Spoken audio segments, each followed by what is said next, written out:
મિત્રો 14મી સપ્ટેમ્બરના રોજ લેવાયેલી ધોરણ 4ની ગુજરાતીની એકમ કસોટી છે. એકમ કસોટીનું આગળ સોલ્યુશન જોઈશું. તો પ્રશ્નપત્રનું સોલ્યુશન છે. પહેલું છે આપેલા શબ્દોનો યોગ્ય સ્વરચિહ્ન મૂકી અર્થપૂર્ણ શબ્દ બનાવીને લખવાનો છે.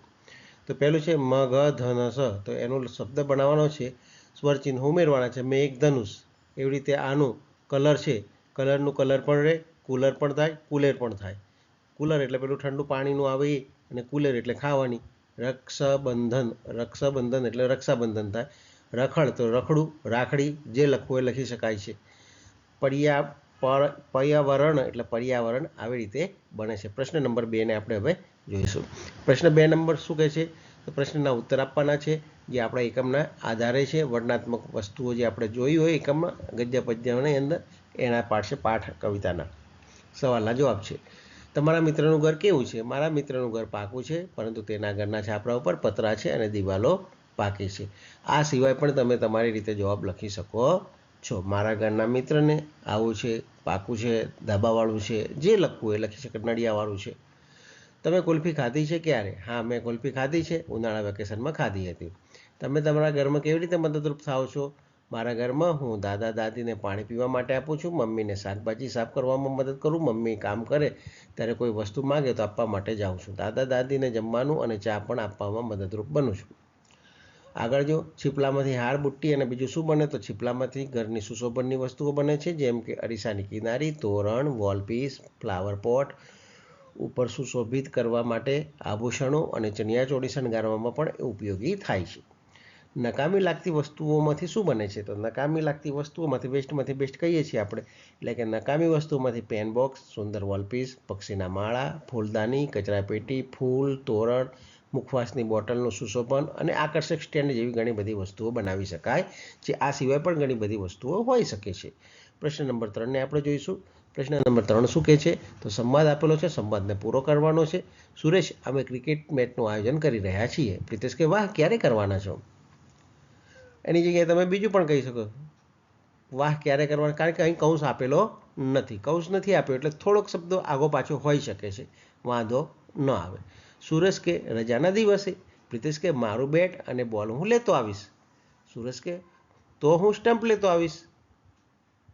અહીં આગળ એકલું બેટ લખે તો પણ ચાલે. થોડા મેં જે વાક્ય લખ્યા છે એની અંદર થોડોક આ બદલાવ કરી શકો છો, પરંતુ વાક્યને, સંવાદને અનુરૂપ બદલાવ હશે તો ચાલશે. સુરેશ પણ મોજા અને હેલ્મેટ કોણ લાવશે? પ્રિતેશ કે તે જયેશ લેતો આવશે.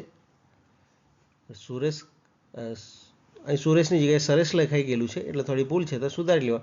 તો તે એને કહી દે, તું એને કહી દેજે. તમ થઈ ગયું એટલે તું એને કહી દેજે. પ્રિતેશ કે હા, હું તેને હમણાં જ કહેવા જાઉં છું. સુરેશ તો ચાલો આપણે રવિવારે સવારે મળીશું. વાતચીત પૂરી થઈ ગઈ, હવે એમની રીતે કામ કરશે. પ્રશ્ન નંબર 4 છે, ગમે તે એક ફકરો સુધારીને ફરીથી લખવાનો છે. ફકરામાં સ ને સ્થાને સ લખવાનો છે. સ ને સ્થાને સ અક્ષર, બે સ ને છે, સરનાઈનો સ અને સસલાનો સ, બેને ઓલ્ટરનેટ કરવાના છે, મતલબ કે બદલવાના છે. અહીં સરસ્વતી પ્રાથમિક શાળામાં આવતા શુક્રવારે આનંદ મેળાનું આયોજન કરવામાં આવ્યું છે. આની અંદર સ ક્યાં વપરાયો? આ રહ્યો. તો આ સ સકોરાનો સ છે, સરનાઈનો સ છે, એની જગ્યાએ આપણે કરવાનો છે સગડીનો સ. તો આ સગડીનો સ, સસલાનો સ થઈ ગયો. ત્યાર પછી અહીં આગળ શાળામાં સગડીનો સ છે, એની જગ્યાએ આપણે સકોરાનો એટલે કે સરનાઈનો સ કરવાનો છે. અહીં સગડીનો છે તો એ આપણે સરનાઈનો કરવાનો છે. આવી રીતે જ્યાં જ્યાં સ છે ત્યાં બધે આપણે બદલી નાખવાના છે. અહીં આગળ હવે આવશે આઈસ્ક્રીમમાં. તો આઈસ્ક્રીમની અંદર આ મીંડાવાળો સ છે, એની જગ્યાએ કે સરનાઈનો સ અડધો છે, એની જગ્યાએ સગડીનો સ અડધો. અહીં શાકભાજીમાં સ બદલવાનો છે તો અહીં બદલી નાખ્યો આપણે. તો અહીં શરબતનો સ બદલવાનો છે તો આપણે અહીં આગળ શરબતનો સ બદલી નાખ્યો. પુસ્તકની અંદર સ બદલવાનો છે અડધો સ, તો અહીં બદલી નાખ્યો.